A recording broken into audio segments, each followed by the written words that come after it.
அனைவருக்கும் வணக்கம். மேடையில் விற்றிருக்கும் என் குடும்பத்தாருக்கும் கீழே விற்றிருக்கும் குடும்பத்தை பாதுகாப்பவர்களுக்கும் கோடான நன்றியோடு வணக்கம். இந்த படத்தோட ட்ரெய்லரில் கடைசி ஒரு சேயிங்ஸ் வரும், போராடணும், போராடினா தான் எல்லாமே கிடைக்கும்னு. இங்கே சினிமாவில் ஒரு கதையை கிரியேட் பண்ணுறதுக்கு போராடணும், அந்த போராட்டத்தோட அந்த கதைக்கு ஒரு ஹீரோ பிடிக்கிறதுக்கு போராடணும், அதோட அதை வெளியே பண்ணுறதுக்கு ஒரு ப்ரொடியூசர் பிடிக்கிறதுக்கு போராடணும், இதெல்லாம் போராடி ஒரு ரிலீஸ் டேட்டுக்கு ஒரு போராடணும், அதுவும் போராடி கடைசியில் தேட்டருக்கு வரும்போது எல்லா பேருமே மார்க் போட ஆரம்பிச்சிடுறாங்க. இங்கே இருக்கிற எங்கள் குடும்பத்துக்காரங்க மார்க் போடும்போது அதை நாங்கள் ரொம்ப மதிக்கிறோம், அதை ரொம்ப ரொம்ப ரொம்ப வரவேற்கிறோம். ஆனால் இன்னைக்கு தேட்டருக்குள்ள வர்ற ஆடியன்ஸ்ல இருந்து, தேட்டரில் இருக்கிற ஆப்ரேட்டர்ல இருந்து, தேட்டரில் பாப்கார்ன் விற்கிற ஆள் வரையும் எல்லா பேருமே ஒரு ஃபோன் வச்சுக்கிறாங்க. அந்த ஃபோனில் மார்க் போட ஆரம்பிச்சிடுறாங்க. சத்தியமா எல்லாருமே மார்க் போட்டாங்கன்னா யாருக்கு தான் படம் எடுக்கிறதுன்னு தெரியாம தான் படம் எடுத்துட்டு இருக்கோம் ஒரு போராட்டத்தோட. ஸோ இதுக்கு இப்போ நடப்பு தயாரிப்பாளர் சங்க தலைவர்கள்லாம் இருக்கிறாங்க. அவங்களும் ஒரு கோர்ட்டுக்கு போனாங்க. அது கோர்ட்டில் அது சாதகமாக அந்த தீர்ப்பு வரலன்னு நினைக்கிறேன். பட் இதோட நீங்கள் சோர்ந்து போடாதீங்க சார். போராட்டம் என்பது இப்போ இந்த படத்தில் மாதிரி தான். நம்ம போராடிக்கிட்டே இருக்கணும். அந்த போராட்டத்துக்கு என்னைக்காவது ஒரு நாள் ஒரு நியாயம் கிடைக்கும். போராடுங்க சார் திரும்ப. ஸோ கமிங் டு த கைலன் பாயிண்ட், இப்போ டைரக்டர் அஜித் இத்தனை போராட்டத்துக்கு அப்புறம் தான் இந்த ஸ்டேஜில் உட்கார்ந்துருக்காரு. ஸோ ஒரு கைதட்டலாம் இருக்கு. ஏன்னா ஒரு முதல் படம், அந்த முதல் காதல், முதல் முத்தம் மறக்க முடியாது. அதே மாதிரி ஒரு முதல் படம், முதல் மேடை, அவர் எந்த மனநிலையில் உட்கார்ந்துருப்பாரு, என் பக்கத்தில் உட்காந்துருக்கும் போது என்ன மனநிலையில் இருந்தாருன்றது எனக்கு தெரியும். எக்ஸாம் எழுதிட்டு 12th எக்ஸாம் எழுதிட்டு பாஸ் ஆஃப் ஃபெயிலா, கன்ஃபார்மா பாஸ் தான், அது டிஸ்டிங்ஷன்ல வந்துருமா. ப்ரொடியூசர் சொல்லிட்டாரு ஈஸியா, எனக்கு எதை பத்தியும் கவலை இல்லை, நான் உட்காந்துருக்கேன் அப்படின்ட்டாரு. ஆனா ஒரு இயக்குனரால அப்படி உட்கார முடியாது சார், கன்ஃபார்மா. அந்த இயக்குனருக்கு என் மனமார்ந்த வாழ்த்துக்கள். அண்ட் தென் இன்னொன்னு, இன்னைக்கு பெரிய படம் சின்ன படம் அப்படின்றது மக்கள் முடிவு பண்றாங்க. கீழே உட்கார்ந்துருக்கிற நமது மதிப்புக்குரிய பத்திரிகையாளர்கள் முடிவு பண்றாங்க. ஏன்னா இன்னைக்கு ஒரு தேட்டருக்காரனா நான் கிளீனா ரொம்ப ஹாப்பியாவே சொல்லுவேன், content wins, only content wins. எவ்வளவு பெரிய படம் வந்தாலும் ஒரு சின்ன படம் வந்துச்சுன்னா அது இன்னைக்கு 75 கோடி ரூபாய் கலெக்ட் பண்ணுது அப்படின்னா only due to content. So ஒரு படம் பண்றதுக்கு அந்த கண்டென்ட்டுக்கு உண்டான ரிசர்ச், அந்த ரிசர்ச்சுக்கு உண்டான ஒரு நியாயமான ஒரு உழைப்பு இருந்தாலே இன்னைக்கு மக்கள் பக்காவா ஆதரிக்கிறாங்க. கடைசியா வந்த மார்கன் படம் முதற்கண்டு நமக்கு ஒரு மிகப்பெரிய ஒரு சப்போர்ட். டிஎன்ஏ, மார்கன் எல்லா படமுமே ஒரு த்ரில்லர்ல ஒரு நியாயமான ஒரு கதையை நீ சொல்லு, 2.5 hours எங்கேஜிங்கா வை. ஏன்னா இன்னைக்கு ஆடியன்ஸ் படம் பண்ற இயக்குநர்களை விட ஃபோட்டல் மைண்டட். நீ ஃபர்ஸ்ட் சீன் ஆரம்பிக்கும் போதே 13வது ஃபர்ஸ்ட் ரீல் ஆரம்பிக்கும் போது 13வது ரீல் தாண்டா வரப்போகுதுன்றது அவங்களுக்கு தெரிஞ்சிருது. ஸோ இன்னைக்கு படம் பார்க்குற ஆடியன்ஸை டேக் இட் ஃபார் கிராண்டடா எந்த டைரக்டர் நினைக்கிறாரோ அவர் வீட்டுக்கு போயிடலாம். எந்த டைரக்டர் ஆடியன்ஸோட ஒவ்வொரு விஷயத்தையும், அவங்க அறிவாளி, அவங்களுக்கு மேல நம்ம அறிவாளியா இருக்கணும்னு நினைச்சு ரிசர்ச் பண்றாங்களோ அந்த படங்கள் 200% வின் ஆகும், வின் ஆகியே தீரும். இப்போ இந்த படத்தோட ட்ரெய்லர் பார்க்கும்போது எட்ஜ் ஆஃப் த சீட் த்ரில்லரா இருக்கு. ஸோ இந்த த்ரில்லர் மீனிங்ஃபுல் த்ரில்லரா இருக்கும் பட்சத்தில் 200% இந்த படம் கன்ஃபார்மா சக்சஸ் ஆகும். அஜித்தோட நல்ல மனசுக்கு ஆகணும். இன்னொரு விஷயம், அஜித் எனக்கு ஃபேமிலி மாதிரி. ஏன்னா எங்க அக்காவோட படிக்கிறவர், அவரு படிச்சவர். ஸோ என்னோட ஃபேமிலிக்குள்ள இருக்கிற ஒருத்தர் மாதிரி தான். அவர் படம் ஜெயிச்சுச்சுன்னா நான் ஜெயிச்ச மாதிரி ரொம்ப சந்தோஷப்படுவேன். ப்ரொடியூசர் சொல்லிட்டாரு, பிரச்சனையே இல்லை, அவர் ஜாலியா இருக்கிறாரு, அவர் என்ன எந்த பரீட்சையும் எழுதலை. பட் இருந்தாலும் அவர் மனசுக்குள்ள ஒரே ஒரு விஷயம் இருக்கும், படம் ரிலீஸ் ஆகும்போது டிசிஆர்னு ஒன்று வரும், அதான் சார் உங்களோட எக்ஸாம் பேப்பர், அந்த பேப்பரில் நீங்க பாஸ் ஆகணும்னு மனதார நான் வாழ்த்துறேன் sir. And then music director 2 பேர், பேக்ரவுண்ட் ஒருத்தவங்க பண்ணியிருக்காங்க, சாங்ஸ் ஒருத்தவங்க பண்ணியிருக்காங்க, இன்னும் சாங் கேட்கல. So I wish you good success brother. ஹரியை பற்றி சொல்ல வேண்டிய அவசியம் கிடையாது. ஆல்ரெடி காலங்களில் வசந்தம் சாங்ஸ் எனக்கு ரொம்ப பிடிச்சிருந்துச்சு, ரொம்ப நான் சொல்லிக்கிட்டே இருப்பேன். சார்ட் பஸ்டர்ஸ்லேயே ரொம்ப நல்லா வந்த கதைகள். இப்போ தெலுங்குல அவர் பெரிய பெரிய படங்கள் வந்ததுனால கால் ஷீட்லாம் தெலுங்குல கொடுத்துருக்காரு. அப்போதான் நான் சொன்னேன் இங்கேயும் கொஞ்சம் கால் ஷீட்ஸ்லாம் கொடுங்கம்மா, கால் ஷீட் கை ஷீட்லாம் கொடுங்கம்மான்னு இருக்கேன். ஸோ பண்ணுறேன்னு சொல்லியிருக்காரு. அவருக்கும் எனது வாழ்த்துக்கள். Camera work and editor Ashwin, already editor Ashwin கூட நானும் 2 படம் நான் நடித்த படத்தை எடிட் பண்ணியிருக்காரு. இந்த படமும் ட்ரெய்லர் ரொம்ப என்கேஜிங்காக இருந்துச்சு. ஸோ அவருக்கும் என் வாழ்த்துக்கள். Prajin, so I am expecting lot from you brother. நீ வரும்போது நான் இன்னும் ஒரு ரீச் ஆவீங்கன்னு எதிர்பார்த்துட்டு இருந்தேன். But there is always a chase right time and right time comes when right people comes, definitely your success will come at the right time. So I'm just wishing you a great success. Last but not the least, அவங்க ஸ்வேதா நிறைய படங்கள் பண்ணியிருக்காங்க. எனக்கு ரொம்ப பர்சனலாக மனசுக்கு பிடிச்சது மாறா ரொம்ப பிடிக்கும். எனக்கு ரொம்ப பிடிக்கும். ரொம்ப ஒரு மாதிரி பொய்டிக்கான ஒரு படம். அதுல இருந்து அவங்களோட கரியரும் தமிழ்ல பெருசா வரும்னு நான் எதிர்பார்த்துட்டு இருக்கிறேன். So I wish your great success for this film also. So என்டையராக எல்லா பேரையும் நான் சொல்லிட்டேன்னு நினைக்கிறேன். தயவு செய்து திரும்பவும் இந்த மாதிரி படங்கள், சின்ன படங்கள் பெரிய படங்கள்ன்றது கிடையாது.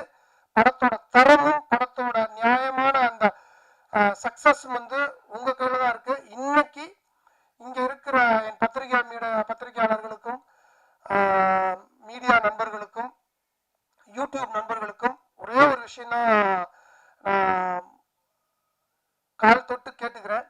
ஏன்னா இன்னைக்கு ஜுராசிக் வேர்ல்டு ஓடுற ஐநாக்ஸ்ல 5th ஸ்கிரீன்ல தான் எங்களோட கைலன் படமும் ரிலீஸ் ஆகும். ஸோ 10,000 கோடி 15,000 கோடி போட்டு எடுக்கிற ஒரு படத்துக்கும் 2 கோடி போட்டு எடுக்கிற படத்துக்கும் லாட் ஆஃப் டிஃபரன்சஸ் ஆர் தேர்.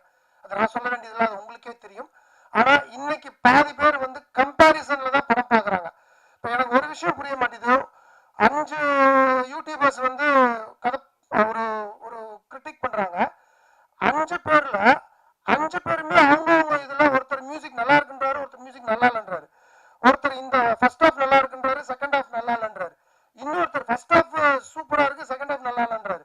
இப்போ உங்க 5 பேத்துக்குள்ளேயே ஒரு ஒற்றுமை இல்லாம ஒரு விஷயங்கள் நீங்க சொல்றீங்கன்னா அப்போ ஒரு 1000 பேர் உட்கார்ந்துருக்க ஆடியன்ஸ் அவங்க ஒரு ப்ரீ நோஷனோட தியேட்டருக்குள்ள வரக்கூடாது. தயவு செய்து அதை மட்டும் மனசுல வைங்க. இங்க ஒவ்வொரு படமும் செத்து சுண்ணாம்பாய் தான் எடுத்துட்டு இருக்காங்க. ஒரு ப்ரொடியூசரும் இயக்குனரும் கிட்டத்தட்ட ஓப்பனாவே நான் சொல்றேன், 3 வருஷமா 3 படம் சைன் பண்ணிட்டு 3 படம் சைன் பண்ணி அட்வான்ஸ் வாங்கிட்டு சக்சஸ் ஆன இயக்குனர்களும் சரி, ஃபிளாப் கொடுத்த இயக்குனர்களும் சரி படம் பண்ண முடியாம தான் இருந்துட்டு இருக்காங்க இன்னைக்கு இருக்கிற காலகட்டத்தில். ஏன்னா ஒரு படத்தோட தலையெழுத்த ஓடிடி நிறுவனம் என்னைக்கு முடிவு பண்ண ஆரம்பிச்சாங்களோ அன்னைக்கே இங்க ப்ரொடியூசர்ஸ் இயக்குனர்கள் எல்லா பேரோட மாரல் அந்த ஸ்ட்ரென்த்ன்றது உடையுது.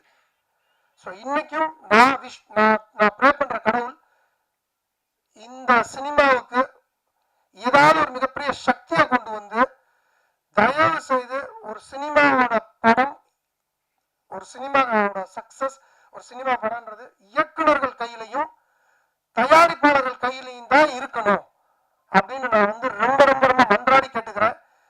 உங்களோட பாடம் தொட்டு கேட்டுக்கிறேன். ஒரு கிரிட்டிக்கும் ஒரு படம் கிரிட்டிக் பண்றதுக்கு முன்னாடி அந்த படத்தோட பட்ஜெட் என்ன, அந்த படத்தோட மேக்கிங் என்ன, அந்த படத்தோட விஷயங்கள் என்ன அப்படின்னு கருத்து பண்ணி உங்களோட கருத்தை சொல்லுங்க. கம்பேரிசன் பண்ணி தயவு செய்து கிரிட்டிக்ஸ் பண்ண வேண்டாம். ஏன்னா சினிமா கொஞ்சம் குத்துயிரும் குறையுமா இருக்கு. அதை வாழ வைக்க வேண்டிய கடமை எங்களோட உங்க கையில தான் இருக்கு, உங்களுக்கு தான் இருக்கு. அதை நான் ஞாபகப்படுத்த வேண்டிய அவசியம் கிடையாது, அது உங்களுக்கே தெரியும். சில பேர் செய்யற தப்புனால இன்னைக்கு ரொம்ப ரொம்ப ரொம்ப கஷ்டத்துல சினிமா இருக்கு.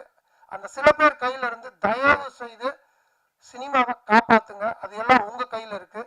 ஸோ இது என்னோட இயக்குனரா தாழ்மையான வேண்டுகோளுங்க.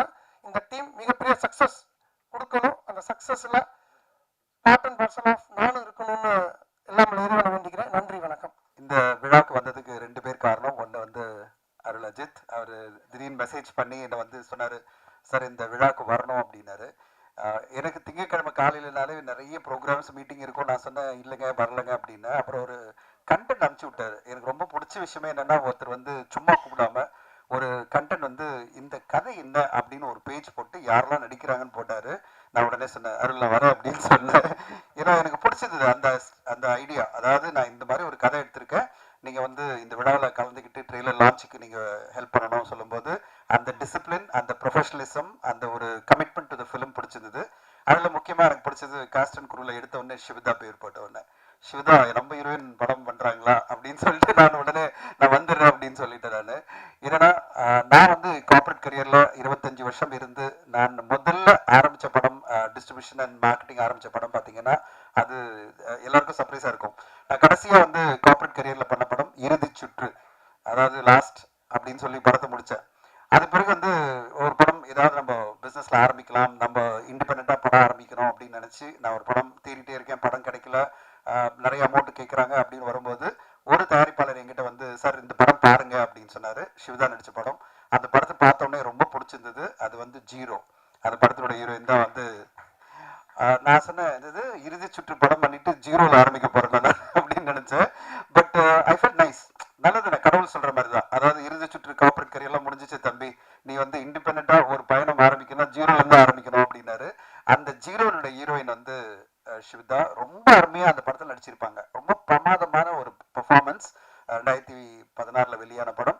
அதுதான் எனக்கு ஒரு கரியரில் தொடக்கம் கொடுத்தது. அது பிறகு நான் இண்டிபெண்ட்டாக என்னுடைய பயணம் தொடங்குச்சு. நான் படங்கள் டிஸ்ட்ரிபியூட் பண்ணுறது, படம் எடுக்க ஆரம்பிக்கிறதுக்கெல்லாம் ஒரு காரணம். அது வரைக்கும் கார்பரேட் கரியரில் ஒரு பேக்கிங்கோடு பண்ணுறது வேற, இது நம்ம சொந்த காசை போட்டு புண்ணாவது வேற. அந்த மாதிரி படம். ஆனால் ஜீரோ எடுத்த உடனே எனக்கு ஒரு வெற்றிகரமான படமாக அமைஞ்சுது. அந்த படம் மூலமாக எனக்கு நிறைய பிரேக் த்ரூ கிடச்சிது. அதுக்கு எல்லாத்துக்கும் நான் சிவிதாவுக்கு நன்றி சொல்லணும். ஸோ சிவிதா, உங்களுடைய பயணம் எனக்கு ரொம்ப இம்ப்ரெசிவான ஒரு பயணமாக பார்க்குறேன். இந்த கடந்த 10 வருடமா 9 வருடமா நான் பார்க்கறது சிவதானுடைய ஃபில்மோகிராஃபி. ஃபண்டாஸ்டிக் ஃபிலிம்ஸ் அவங்க சூஸ் பண்ணாலே சிறப்பான படமாக இருக்கும். மலையாளமாக இருந்தாலும் சரி, தமிழாக இருந்தாலும் சரி, அற்புதமான படைப்புகள் அவங்க சூஸ் பண்ணுவாங்க. இந்த படத்தில் அவங்க ப்ரொட்டகனிஸ்டாக இந்த படத்தில் நடிக்கிறதும், ஒரு ஸ்டைலிஷான கம்பீரமான ஒரு ஆஃபீஸராக நடிக்கும் போது பார்க்கறதுக்கே செம்மையான ஒரு ஹீரோயின் திருப்பி அவங்க அதே மாதிரி நடிச்சிட்டு இருக்கணும் அப்படின்னு ஆசை வருது. நீங்களுக்கு இந்த படம் மிகப்பெரிய வெற்றி அடையும். கைலன், எனக்கு வந்து ப்ரொடியூசரை வாழ்த்து சொல்லணும். சார், உங்களை மாதிரிலாம் நாங்கள் இருக்க முடியாது சார். நாங்கள் 8 மணிக்கெல்லாம் ஷூட்டிங் ஸ்பாட்டில் இருப்போம். ஷூட்டிங் ஆரம்பிச்சதா இல்லையான்னு போய் பார்ப்போம். ஏன்னா நம்ம போகலன்னா படம் ஷூட்டிங் ஆரம்பிக்காதுன்னு ஒரு பயம் இருக்கும். அண்ட் 8 மணிக்கெல்லாம் ஷூட்டிங் ஸ்பாட்டில் இருந்து டேரக்டரோட, ஏன்னா எங்கூட கௌரவ் ஒர்க் பண்ணியிருக்காரு. கௌரவ் வந்து நானும் கௌரவம் சேர்ந்து ஒரு சிகரம் தொடு அப்படின்ற வெரி பியூட்டிஃபுல்லான இன்வெஸ்டிகேட்டிவ் த்ரில்லர். அவர் கரியரில் one of the best film அவர் கொடுத்தது வந்து சிகரம் தொடு படம். விக்ரம் பிரபு அவர்கள் நடித்த படம். அவருக்கு தெரியும் நான் எவ்வளோ ட்ரபிள் பண்ணுவேன்னு. பாசிட்டிவான ட்ரபிள். அதாவது காலைல 7:30 மணிக்கெல்லாம் ஷூட்டிங் ஸ்பாட்ல இருந்துட்டு, அதாவது இந்த ப்ரொடியூசர் வந்து உட்காந்துருவான், 7:30 மணிக்கெல்லாம் வந்து உட்காந்துருவான். 8 மணிக்கு ஃபர்ஸ்ட் டேக் வைக்கலன்னா அப்படி இப்படியே சண்டை ஆரம்பிச்சிடும். அங்கே இருக்கிற சினிமாட்டோகிராஃபருக்கு, நடிகர்கள் வரலையா, யார் வரல, எதுக்கு வரல, ஏன் ஷூட்டிங் டிலே ஆகுது அப்படின்னு ஆரம்பிச்சு கௌரவ் ஓடிட்டே இருப்பாரு. இவருக்கு முன்னாடி எப்படியாவது 8 மணிக்கு ஃபர்ஸ்ட் ஷாட் வச்சிடணும். 8 மணிக்காவது ஃபர்ஸ்ட் ஷாட் வச்சுட்டு ஒரு 2 ஷாட் எடுத்த பிறகு பிரேக்ஃபாஸ்ட், ஒரு சின்ன பிரேக்கு. அது பிறகு 9 o'clockலேருந்து நான் ஸ்டாப். மெனி டேஸ் நான் கௌரவ் கூட ஒர்க் பண்ணும்போது நாங்கள் லஞ்ச் பிரேக் கூட எடுத்ததில்லை. அந்த மாதிரிலாம் எடுத்து ஒரு படத்தை ஷார்ட்டஸ்ட் நம்பர் ஆஃப் டேஸ், இப்படி தான் மலையாள சினிமா எடுப்பாங்க. அப்படி தான் தமிழ் சினிமாவில் நானும் கௌரவெல்லாம் சேர்ந்து அந்த படம்லாம் எடுத்தோம். அந்த படம் நல்ல வெற்றி அடைஞ்ச ஒரு படம். அவருடைய ஃப்ரஸ்ட்ரேஷன் எனக்கு புரியுது. 3 வருஷமா எப்படி எல்லாம் இங்கே கஷ்டப்படுறோம், இந்த சினிமா இண்டஸ்ட்ரி எப்படி இருக்குன்னு அவர் பேசுறாரு. அவர் ஒரு மிகச்சிறந்த இயக்குனர். அட் த சேம் டைம் நடுவில் டைவர்ட் ஆகி நடிகர்லாம் போனார். நான் சொன்னேன், ஐயோ ஒழுங்காக கான்சன்ட்ரேட் பண்ணியா, நல்ல டேரக்டர் அப்படின்னு சொல்லிட்டே இருக்கேன். மிகப்பெரிய நடிகர்கள் கூடலாம் படம் எடுக்க முடியும். உதயநிதி ஸ்டாலின் சார் வச்சு ஒரு நல்ல படம்லாம் கொடுத்தாரு. நிறைய பெரிய படங்கள் பண்ணுங்கன்னு சொல்லிட்டு இருக்கேன். அவர் ரொம்ப நடிக்கிறெல்லாம் போயிட்டு கொஞ்சம் டைவர்ட் ஆயிருக்காரு. பட் இந்த படத்தை தயாரிப்பாளர் வந்து நான் ஷூட்டிங் ஸ்பாட்டே போனா சொன்னோடனே அப்படியே என்னடா அது நம்மளுக்கு ஆப்போசிட்டா ஒருத்தர் இருக்காரு, இது ரைட் அப்ரோச்சா, இது நம்ம அப்ரோச்சான்னு எனக்கு தெரியல. பட் அரசகுமார் சார், உங்களோட நம்பிக்கைக்கு கோடான கோடிகள் வாழ்த்துக்கள். அஜித், செம்ம பிரச்சனை இருக்கு, ஒழுங்கு மரியாதை நல்ல படமா கொடுத்துருங்க. இல்லைன்னா ஒரு பெரிய அரசியல்வாதி, அப்புறம் ரொம்ப எடுப்பது, அப்புறம் என்ன நடக்குன்னே தெரியாது. இவ்வளவு நம்பிக்கை வச்சு உங்களை பண்றாருன்னா அப்புறம் வச்சு செஞ்சிருவாரு. ஓகே, அதனால நல்ல படமா, இன்னும் படம் பார்க்கலன்னு சொல்லிட்டாரு சார். எடிட்ல பண்ணல சார். சார் இல்ல எடிட்ல பார்க்கலாம். நல்ல சிறப்பான படமா வரணும் அஜித், அதுதான் எதிர்பார்த்துட்டு இருக்கோம். இப்படி ஒரு தயாரிப்பாளர் நம்பிக்கையோட பண்றதெல்லாம் பெரிய விஷயம். அதெல்லாம் வந்து வாழ்த்து சொல்லணும். அண்ட் நான் படத்துக்கு ஷூட்டிங்கே வரலன்னு சொல்லி அந்த அளவு நம்பிக்கை ஒரு டைரக்டர் மேல வச்சிருக்காரு. ஷூட்டிங் ஸ்பாட்டே வரல. அந்த படம் இவ்வளவு நம்பிக்கையா இந்த ட்ரெய்லர் பார்க்கும்போது தெரியுது. அந்த நம்பிக்கைக்கு ஏற்ற மாதிரி தான் ட்ரெய்லர் ரொம்ப சூப்பரா இருக்கு. அண்ட் கண்டிப்பா இந்த படம் நல்லா வந்திருக்கும் நான் எதிர்பார்த்துட்டு இருக்கேன். கைலன் படத்தை பார்க்கறதுக்கு ரொம்ப ஆர்வமா இருக்கு. இந்த நேரத்துல திடீர்னு சொன்னாரு, இந்த ரிவ்யூஸ் பத்தி எல்லாம் பேசினாரு. அதை பத்தி நான் கிளாரிஃபை பண்ணி ஆகணும். அண்ட் இது வந்து ஒரு சங்கமா எல்லா ஆஃபீஸ் பேரஸும் சேர்ந்து நிறைய படங்கள் பாதிக்கப்படுது. இது வந்து ரிவ்யூஸ்க்கு எதிராக கிடையாது. ரிவ்யூ ரிவ்யூவர்ஸ்க்கு எதிரே கிடையாது. வன்மத்தோட ஒரு படத்தை வந்து பாதிக்கணும்னு நினைக்கிறவங்களுக்கு எதிராக தான் அந்த கோர்ட்டுக்கு போனதை தவிர மற்றபடி ரிவ்யூஸ் பண்றவங்களுக்கு எதிரெல்லாம் கிடையவே கிடையாது. ஏன்னா நம்முடைய ஊடக நண்பர்கள், நான் என்னுடைய பல யூடியூப்ல நான் சேனல்ல இன்டர்வியூல சொல்லியிருக்கேன், ட்ரெடிஷ்னல் மீடியா, இங்கே நீங்கள்லாம் ட்ரெடிஷ்னல் மீடியா பல வருஷமா இருக்கிற ஊடக நண்பர்கள், பத்திரிகையில் எழுதுறவங்களும் ஆன்லைன்ல எழுதுறவங்களும் எல்லாருமே வந்து பல வருஷமா இந்த இண்டஸ்ட்ரியோட சார்ந்து இயங்குற நீங்கள்லாம் இந்த இண்டஸ்ட்ரிக்கு தூண்கள், இந்த இண்டஸ்ட்ரியுடைய பார்ட் அண்ட் பார்சல். இவங்களுக்கும் சினிமா இண்டஸ்ட்ரிக்கும் எந்த பிரச்சனையுமே கிடையாது. உங்களுக்கும் சினிமா இண்டஸ்ட்ரிக்கு எந்த பிரச்சனையும் இல்லை. ஏன்னா நீங்க தான் தூண், நீங்க தான் ஆதாரமா இருக்கீங்க. திடீர்னு வந்து ஒரு யூடியூப் சேனல் ஆரம்பிச்சு திடீர்னு அவங்க ரிவ்யூ பண்ணி படங்களை பாதிக்கிறாங்கல்ல, அவங்கள அது கட்டுப்படுத்தணும் அப்படின்ற கோரிக்கையோட தான் நாங்க போனோம். கோர்ட்ல என்ன சொன்னாங்கன்னா, இதை வந்து எப்படி கட்டுப்படுத்த முடியும், ஏன்னா இது வந்து மிகப்பெரிய சிக்கலான ஒரு விஷயம், நீங்க கேட்கறது வந்து ஒரு சிக்கலான விஷயம், செலக்டிவா சில பேர் மட்டும் கட்டுப்படுத்துங்கன்னு பண்ண முடியாதுன்னு தான் அவங்க ரூலிங்ல சொல்லியிருக்காங்க. நீங்க எப்பவுமே இந்த இண்டஸ்ட்ரிக்கு ஆதரவா தான் இருக்கீங்க. நீங்க எல்லோருமே இந்த இண்டஸ்ட்ரிக்கு சப்போர்ட் பண்ணி ஒவ்வொரு படத்தையும் வந்து தாங்குறீங்க, ஒவ்வொரு படத்தையும் செலிப்ரேட் பண்றீங்க. அதனாலதான் இன்னைக்கு தமிழ் சினிமா அந்த பாதையில அழகா போயிட்டு இருக்கு. நாங்க எப்பவுமே ஒரு சக்சஸ் மீட் வச்சா அவங்களெல்லாம் கூப்பிடுறது இல்லை, உங்களை தான் கூப்பிடுறோம். நீங்க தான் இந்த படத்தினுடைய ஒரு சக்சஸுக்கு காரணமா இருக்கீங்கன்றதான் உங்களை தான் நாங்க கூப்பிடுறோம். ஸோ அதனால ஒட்டுமொத்த ரிவ்யூவர்ஸ்க்கு எதிராக ஒரு கோர்ட்டுக்கெல்லாம் நம்ம போல. நம்ம வந்து இந்த ஆக்டிவ் ப்ரொடியூசர் அசோசியேஷன் சங்கத்துல நாங்கெல்லாம் போனதே வந்து இந்த மாதிரி வன்மத்தோட யூடியூப் சேனல்ல உட்கார்ந்துக்கிட்டு ஒரு படத்தை காலி பண்ணணும், ஒரு படத்தை மொத்தமா ஒழிக்கணும்னு நினைக்கிற சில பேர் மட்டுமே நம்ம வந்து டார்கெட் பண்ணி கோர்ட்டுக்கு போக முடியாதுல்ல, அதனால அப்படி ஒரு கோர்ட்டுக்கு போனதுதான். ஸோ இன்னைக்கு கோர்ட்ல வந்து என்ன சொல்லி இந்த மாதிரி பண்ண முடியாது சொல்லும் போது நம்ம ஒன்றும் பண்ண முடியாது. பட் அதான் அவங்க கிட்ட திருப்பி திருப்பி நாங்கள் வைக்கிற கோரிக்கை என்னன்னா, திரைப்படத்தை திரைப்படமா பாருங்க, அந்த திரைப்படத்தை பார்த்தீங்களா, பேசுறீங்களா, ரிவ்யூ பண்ணீங்களா, முடிச்சிருங்க. அது பிறகு தொடர்ந்து வன்மத்தோட அந்த படம் நல்லா இல்லை நல்லா இல்லை நல்லா இல்லைன்னு சொல்லி 10 இன்டர்வியூல சொல்லி அந்த படத்தை வந்து ஒழிச்சிடாதீங்கன்றதான் எங்களுடைய கோரிக்கை. இதுதான் நம்ம பண்ண முடியும். இப்ப திருப்பி திருப்பி நம்ம கோரிக்கை தான் வைக்க முடியும். ஏன்னா கோர்ட்டை இப்படிதான் சொல்லுது, நம்மளால கட்டுப்படுத்த முடியாத ஒரு விஷயம்னு. அதனால அந்த கோரிக்கையோட கௌரவ அவர்களுக்கு நான் பதில் சொல்றேன். இது வந்து ஒண்ணுமே பண்ண முடியாது, நாங்க மனசெல்லாம் இழக்கல. இது பண்ண முடியாத ஒரு விஷயம் சொல்லும் போது நம்மளும் வந்து கட்டுப்படுத்த முடியாது.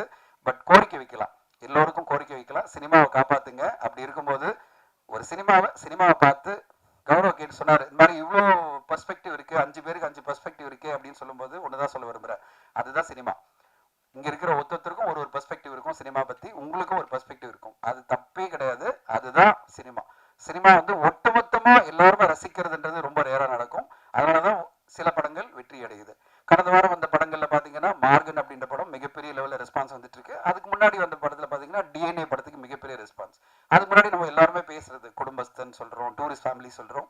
சோ ஒரு திரைப்படம் பல பேருக்கு பரவலா பிடிச்சிருச்சுன்னா, எல்லாருக்கும் பிடிக்கணும் அவசியம் இல்லை, பல பேருக்கு பரவலா பிடிச்சிச்சுன்னா அந்த படம் கண்டிப்பா வெற்றி அடையும். அப்படிப்பட்ட ஒரு வெற்றியை நோக்கி தான் எல்லோருமே தயாரிப்பாளர்களும் உழைச்சிட்டு இருக்கோம். இந்த படமும் அதே மாதிரி ஒரு பரவலான மக்களுக்கும் போய் சேர்ற மாதிரி ஒரு நல்ல படைப்பா வரும்னு காத்திருக்கிறேன். ஸோ உங்க எல்லோருடைய சப்போர்ட்டும் இந்த படத்துக்கு கிடைக்கும்னு எதிர்பார்த்து, thank you so much for the opportunity. Thank you, நன்றி. என்ன கைதட்டுவாங்க எங்கள் ஊர்ல எல்லாம், நீங்கள் ரொம்ப அமைதியாக இருந்து எங்களை பயமுறுத்திக்கிட்டு இருக்கீங்க. அது காரணம் என்ன அப்படின்னா, முன்னெல்லாம் நிறைய கூட்டங்களுக்கு போவோம், கைதட்டுவோம், சிரிப்பாக எல்லாம் பண்ணுவோம். இப்போ டிவியாக பார்த்துக்கிட்டே இருக்கிறதுனால வீட்டுக்குள்ள உட்காந்து கைதட்ட முடியாது, விசில் அடிக்க முடியாது, என்ன பண்ண முடியாது. அப்படியே என்ன ஆகிட்டோம்னா ஃப்ரீஸ் ஆகி உட்காந்துருக்குறோம். அனைவருக்கும் வணக்கம். உங்களுக்கு தான் முதல் வணக்கம். உங்களுக்கு சொன்ன உடனே 2-3 கைதட்டு சத்தம் கேட்டது, மிக்க நன்றி. இந்த அருமையான படத்தில் புதுமுகங்கள் நிறைய நடிச்சிருக்காங்கன்னு சொன்னாங்க. நானும் புதுமுகம் தான். நான் இருந்தாலும் விருமாண்டியில் வந்து கமல் சார் அவர்கள் திரைக்கதை எழுதுகிறப்ப நான் அதில் அந்த கதை சொல்கிறதுக்கு மதுரை மொழிக்காக நான் வந்தேன். திடீர்னு நீங்கள் நடிக்கிறீங்களான்னு கேட்டார். நான் நடிக்க போனேன், ஏன்னா அது மாடு பிடிக்கிற படம். நான் பாட்டுக்கு சரின்னு சொல்லி, நீ 2 மாட்டை பிடினா நம்ம கதி என்ன, நம்ம சிலபஸ்லேயே கிடையாது அதெல்லாம். நான் பயப்படுறத பார்த்துட்டு அவர் சொன்னார், கவலைப்படாதீங்க, நான் மாட்டை பிடிக்கிறேன், நீங்கள் எப்பவும் மேலே பைக்கை பிடிங்கன்னாரு. பட் அந்த டீலிங் எனக்கு ரொம்ப பிடிச்சிருந்தது, ஒத்துக்கிட்டேன். இன்னைக்கு வரைக்கும் ஒரு 50 வரைக்கும் வருகின்றது சார், பேக்கிறார் சார், 50 படம் வரைக்கும் வந்துட்டேன். அவருக்கு சிரிப்பு வருது, ஏன்னா நானும் அவரு இப்போ தான் ஒரு வெப்சீரிஸில் நடிச்சுட்டு வந்தான். இதில் எனக்கு என்ன பெரிய மகிழ்ச்சி அப்படின்னா, எனக்கு பிடிச்ச கதை, எனக்கு பிடிச்ச அந்த பாத்திரம், அது மட்டுமே எனக்கு ஒத்து வரும்னு நான் சொல்லிடுவேன். அதுபோல் இதில் என்ன அவங்க கூப்பிட்டு அந்த சொன்ன விஷயங்களும், இயக்குனர் அவர்கள், தயாரிப்பாளர், கூட நடித்தவங்க எல்லாருமே என்னை வந்து அவ்வளவு அருமையாக பார்த்துக்கிட்டாங்க. சொந்த வீட்டில் இருக்கிற மாதிரியான ஒரு சந்தோஷம் எனக்கு இருந்தது. உண்மையிலேயே இதில் சொல்லப்பட்டிருக்க மாதிரியான இந்த செய்தியெல்லாம் பார்த்துக்கிட்டே வந்தேன். அதுலேயும் நம்முடைய கௌரவ நாராயணன் அவர்கள் பேசிக்கிட்டு இருக்கப்ப தான் உள்ளே வந்தேன். நான் மதுரைக்காரர் தான், எங்கள் தம்பி. அவர் சொன்ன அந்த விஷயங்களெல்லாம் கேட்டு நானும் ரொம்ப வியப்படைஞ்சேன். ஏன்னா நான் வந்து திரைப்படம் மட்டும் இல்லை, என்னுடைய யூடியூப் சேனலும் இருக்குது. நான் முதல்ல சினிமா ரசிகர். அதனால் நான் எந்த ஒரு இதையுமே காயப்படுத்தக்கூடாதுன்னு நினைக்கிறக்கூடிய ஆள். அப்படி இருக்கிறப்ப சில கடுமையான விமர்சனங்கள் வர்றப்ப நான் ரொம்ப வருத்தப்படுவேன். இது என்ன பண்ணுறது, என்ன செய்யறது அப்படின்னு நினைப்பேன். இருந்தாலும் நல்ல ஒரு படம், நல்ல ஒரு திரைக்கதை, நல்ல ஒரு விஷயத்தை எல்லாரும் கொண்டு வந்து கொடுக்கணும். அதை எல்லாரும் எதிர்பார்த்துக்கிட்டு இருக்கோம். இப்போ முக்கியமாக சொல்கிறதா இருந்தால், மக்கள் தான் தீர்மானிக்கிறாங்க. தேர்தல் மாதிரி தான் திரைப்படங்களும் இருக்குது. அதனால் இந்த படம், இதில் சொல்லப்பட்டிருக்க இந்த முன்கதை சுருக்கம் மாதிரி கொடுத்துருக்குறாங்க. அதை படிக்கிற போதே எல்லாருக்கும் ஒரு ஆர்வம் வந்துடுது. யார் அந்த கையில் என்ன நடக்குது அப்படின்னு. இது பழைய ஸ்டைலுங்க. பாட்டு புஸ்தகம் போடுவாங்க திரைப்படம் பற்றி போடுறப்ப, தீபாவின் கதி என்ன, அவன் அகப்பட்டானா, விடை வெள்ளித்திரையில் காண்க, இது இப்படி போட்டு படம் பேர், டைரக்ஷன் எல்லாம் போட்டிருப்பாங்க. இந்த கதை சுருக்கத்தை கையில் வச்சுக்கிட்டே பல பேர் படத்துக்கு போவாங்க. அந்த காலத்தில் அதுதான் முக்கியமான ஒன்று.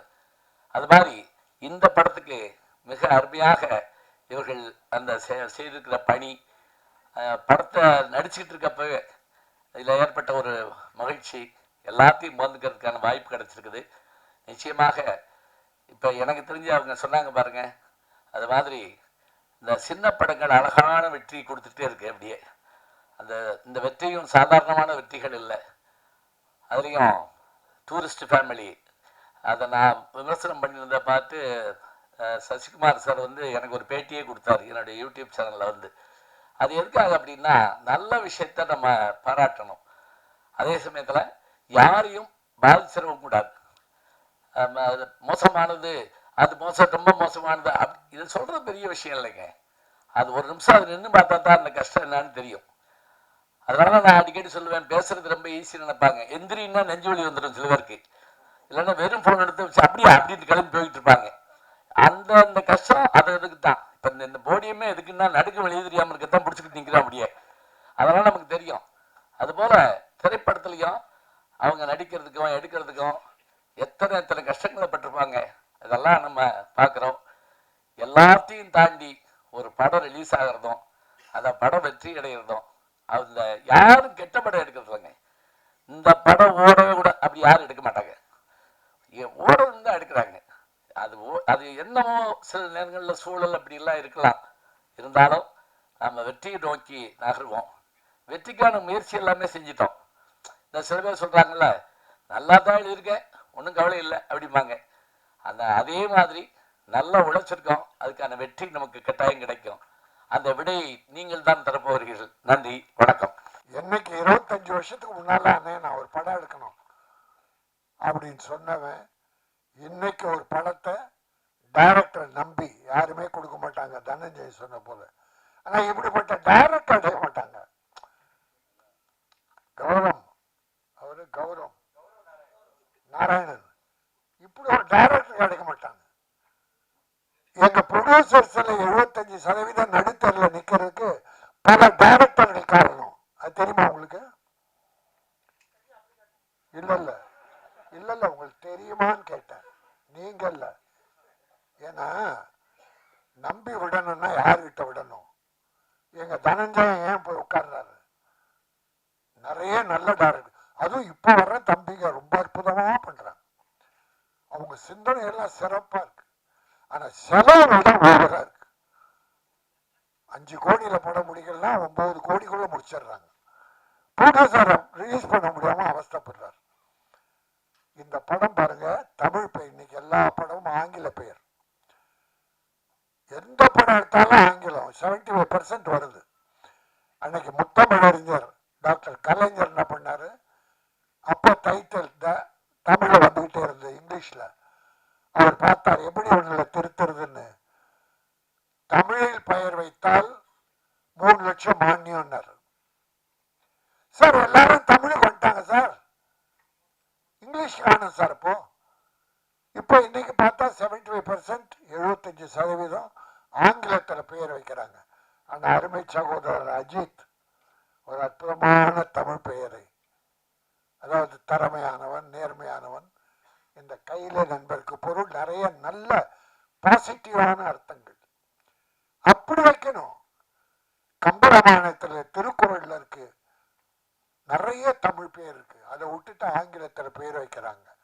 ஆனால் அந்த இயக்குனரை பாராட்டுகிறேன், நீங்கள் வெற்றி பெறுவீர்கள். இந்த சிறு முன்னோட்டம் காட்டிவிட்டது. ஒரு ஆங்கில படத்தை எப்படி எடிட் பண்ணி காட்டணுமோ அந்த மாதிரி காட்டியிருக்கீங்க. அது ஒரு கிரைம் சப்ஜெக்டா த்ரில்லரா ஏதோ ஒன்று, ஆனால் interesting. Music recording first class, editing first class, camera first class, எல்லாம் ஃபர்ஸ்ட் கிளாஸாக இருக்கிறதால மக்களும் ஃபர்ஸ்ட் சாய்ஸாக தியேட்டருக்கு வருவாங்க.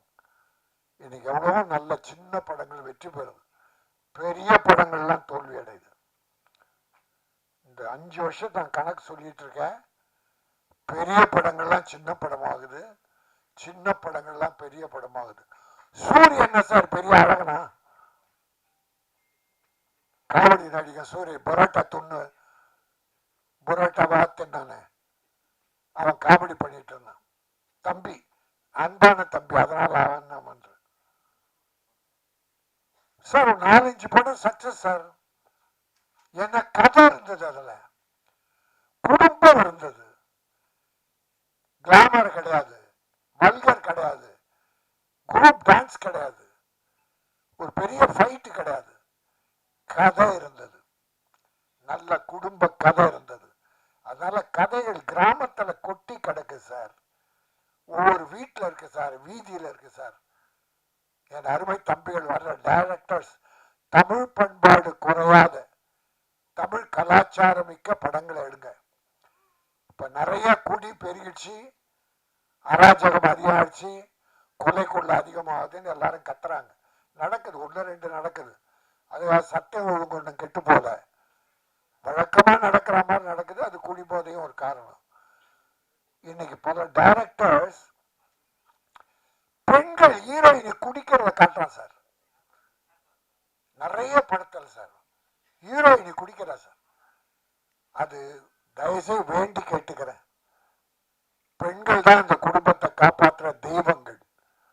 புருஷன் எப்படி அப்படி கெட்டு போனா கூட தாய்மார்கள் தான் நம்ம குடும்பத்தை காப்பாத்திட்டு இருக்காங்க, குழந்தைகளை காப்பாத்துறாங்க, படிக்க வைக்கிறாங்க. அதனால வர்ற டைரக்டர்ஸ் சமுதாயம் இன்னைக்கு கெட்டு போகுது. இப்போ பாரு 5-6 நாளா ஒரு போதை, ஒரு சினிமா போதை ஓடிக்கிட்டு இருக்கு. அது போட்டோம், ஆனால் நல்ல கொள்கை உள்ள படங்களை அற்புதமா எடுங்க. இந்த படம் அற்புதமா தூய்மையா தமிழ் பண்பாட்டை சொல்லக்கூடிய ஒரு த்ரில்லர் என்பதை சொல்லி ஒரு சின்ன விஷயம். தனஞ்சயன், ஏன்னா சிஎம்மோட இருக்கிற என் தம்பி பிடி அரசகுமார், பாக்யராஜ், எல்லாருக்கும் ஒன்னே ஒரு வேண்டுகோளை வைக்கிறேன். 200 கோடி 300 கோடி 100 கோடி சம்பளம் வாங்கி 500 கோடியில படம் எடுக்கிற படத்துக்கும் வேலை செய்யற தொழிலாளருக்கு அந்த 1500, 2000, 5000 சம்பளம். இந்த படம் எவ்வளவுன்னு கேட்டேன், 2 கோடி. நியாயமான செலவு. தப்பு? அற்புதம் தம்பி. எத்தனை நாள் ஷூட்டிங் கேட்டேன், 34 நாள். பிரமாதம். அதை விட ஒன்றும் குறைச்சி பண்ண முடியாது. இதை வேலை செய்தாங்க தொழிலாளி, 2 கோடி மொத்தத்தை படம். எவ்வளவு சம்பளம் கொடுத்தோம்? அந்த 300 கோடியில தயாரிக்கிற படம் வேலை பார்க்கறாங்க தொழிலாளி, 100 கோடி 200 கோடி சம்பளம் வேற ஹீரோ, அந்த தொழிலாளிக்கும் இதே சம்பளம்.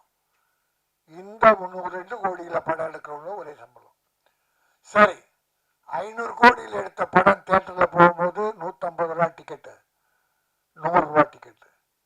இந்த கையிலனுக்கு 200 ரூபா, 100 ரூபா டிக்கெட்டு, 150 ரூபா. எப்படி ஏழைங்க படம் பார்க்க வருவாங்க இந்த படத்துக்கு?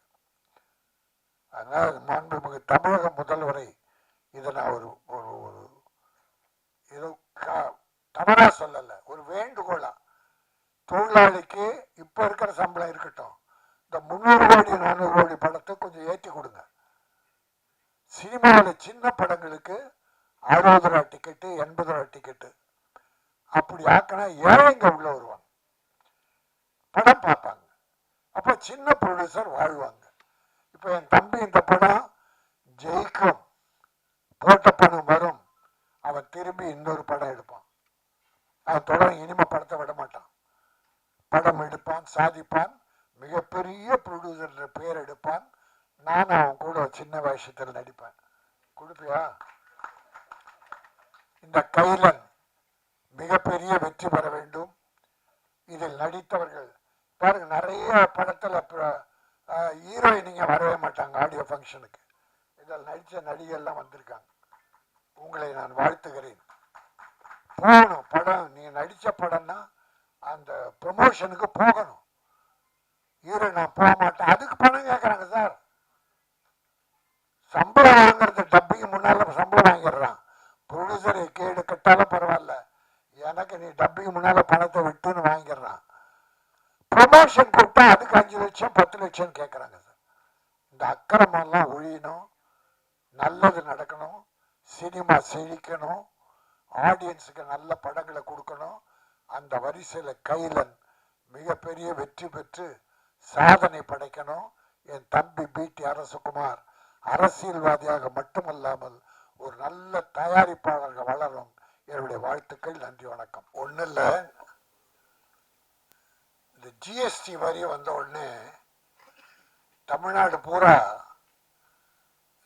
இந்தியா பூரா, வேற எந்த மாநிலத்திலும் 8% டாக்ஸ் கேட்டு கேளிக்கை வரின்னு தமிழ்நாட்டில் மட்டும்தான் போட்டாங்க. மீதி இந்தியாவில் எந்த மாநிலத்திலும் இல்லை. அதை நம்ம முன்னால் இருந்த ஆட்சியில் நம்ம ப்ரொடியூசர் கவுன்சில், சினிமாவில் சார்ந்த சங்கங்கள் எல்லாம் வேண்டுகோளை வச்சோம். சினிமா டிக்கெட் விலை ஏறி போச்சு, சினிமா சரியா இல்லை, இந்த 8% தனியாக வேற வாங்குறீங்க, அதனால் அதை விட்டால் சினிமா நல்லா இருக்கும், அதனால் அந்த 8% கேளிக்கை வரி எடுக்கணும் அப்படின்னு நீண்ட நாள் கோரிக்கை. அந்த ஆட்சியில் ஒன்றுமே பண்ணலை. ஆனால் நம்முடைய தமிழக முதல்வர் மு.க. ஸ்டாலின் அவர்கள் இப்போ போன வாரத்தில் 4% வரியை குறைச்சிருக்காரு. கேளிக்கை வரியை 4% வரி குறைச்சிருக்காரு. இன்னும் இருக்கிறதும் போக போக அந்த பர்சன்ட் கூட குறைச்சிருவார்.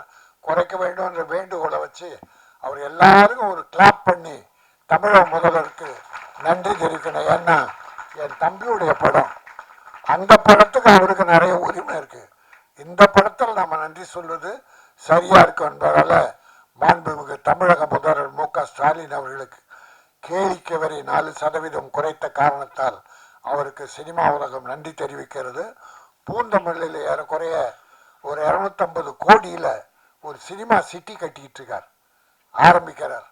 அதுக்கு நம்ம நன்றி தெரிவிக்கிறோம். நன்றி, வணக்கம்.